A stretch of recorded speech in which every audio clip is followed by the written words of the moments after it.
Bonjour tout le monde, aujourd'hui je vais vous montrer comment coudre un débardeur froncé à bretelles dont vous pouvez retrouver le patron sur ma boutique, le lien est dans la description. Donc je vous montre le petit haut dans ce coton très doux et coloré.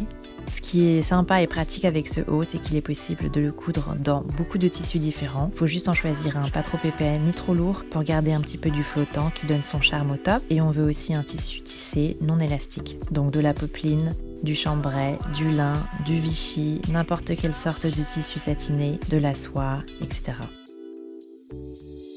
Si vous êtes prête, je vais commencer par vous montrer les pièces du patron, un peu comme d'habitude. Ici, on a les parties inférieures à froncer, le dos, et pour le devant, le tissu qui remonte un petit peu au milieu.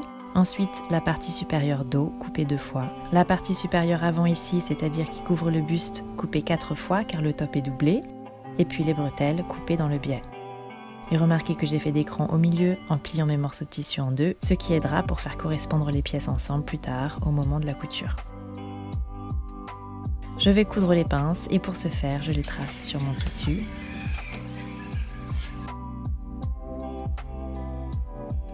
Ensuite, je les couds sans faire de point d'arrêt à la pointe. Au lieu de cela, je viens faire des nœuds à la main. J'ouvre mes valeurs couture et je repasse. Et voilà, mes 4 pinces sont faites. Maintenant, je vais connecter les parties buste ensemble.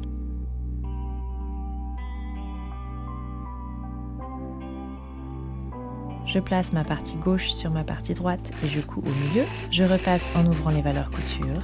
Je vais maintenant assembler le buste au dos.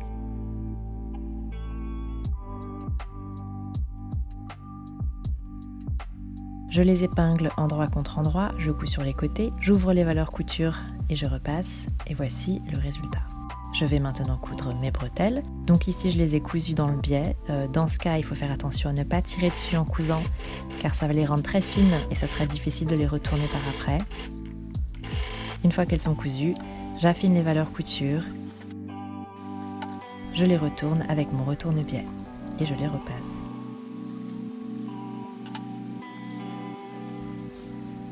Je vais venir les épingler au niveau du buste et à l'arrière au niveau des crans prévus pour les bretelles. Je vous conseille de prendre un moment pour enfiler le haut tant bien que mal et vérifier si la longueur des bretelles vous correspond. Donc la pointe des pinces doit arriver à la pointe des seins. Je vais coudre les bretelles dans la valeur couture.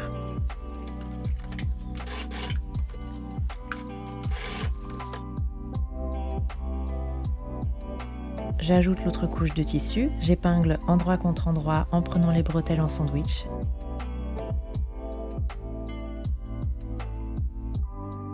Et je couds le long du bord supérieur en respectant 1 cm de valeur couture.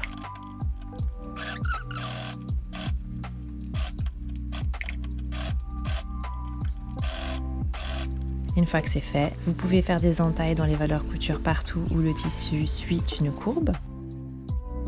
Coupez les valeurs couture au niveau du V et autour des bretelles.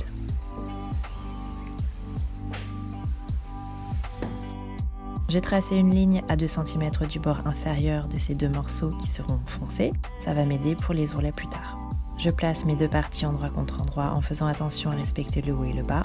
Je couds, je surjette et je fais maintenant mon ourlet. Je plie 2 fois et je couds.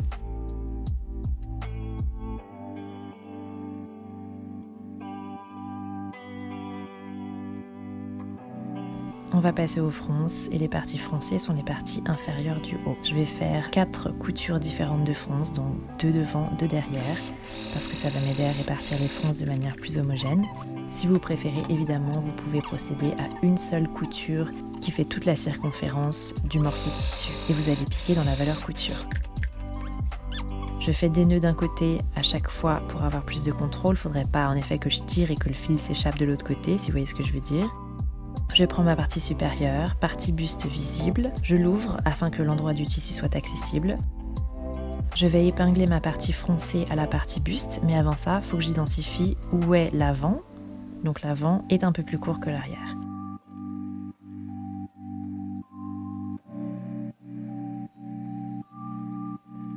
J'épingle les milieux, les côtés, et là je vois que ma valeur couture est tordue, donc je retire quelques points. Je répartis mes fronces pour les faire correspondre à la partie supérieure.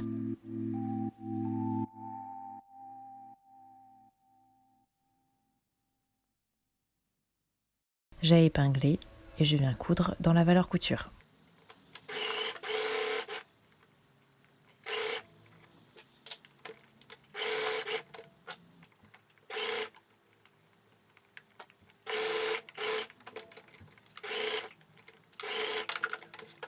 Toutes les couches de tissu sont cousues ensemble, sauf la doublure du buste, qui est libre, comme on le voit ici. Donc, vous pouvez la coudre à la partie froncée inférieure comme cela, c'est la manière la plus facile.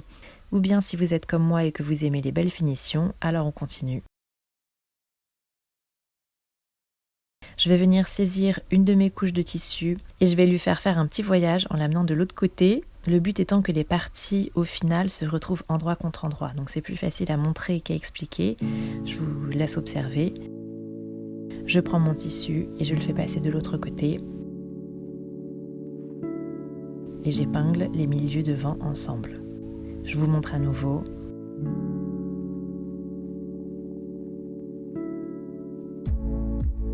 Et là, j'ai eu un petit peu de mal à trouver l'autre milieu devant parmi tous les froufrous.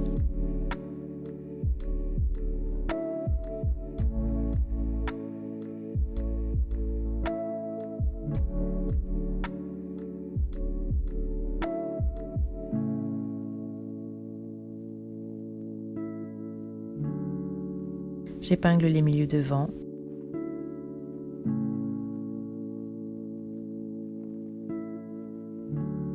Les pinces ensemble.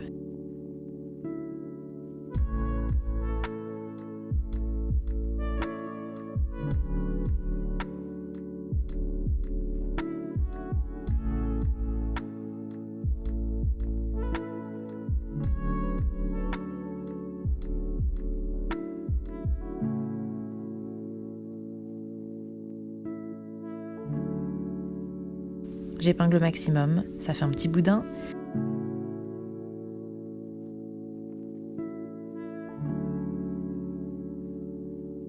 Je couds.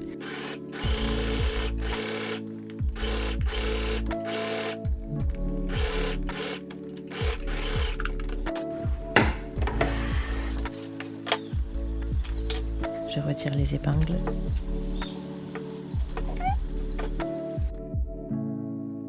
Je tire pour libérer le tissu et pour pouvoir épingler à nouveau.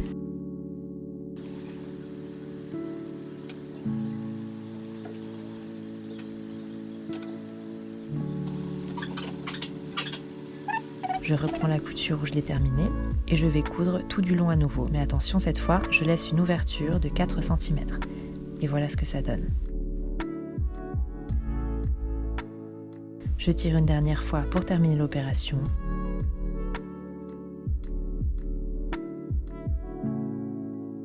Je couds.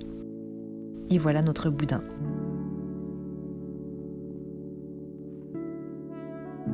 Donc là, je vais tirer le tissu via l'ouverture avec précaution. Et voilà ce qu'on a.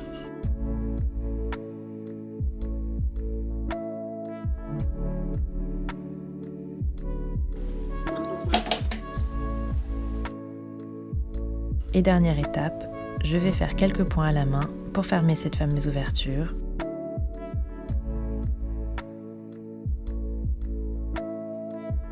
Et enfin, je repasse le haut en passant sur les fronces à la vapeur.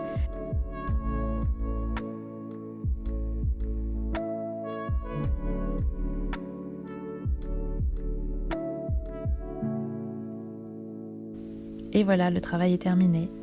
J'espère que ça vous a plu. N'hésitez pas si vous avez des questions et je vous dis à bientôt. Bisous!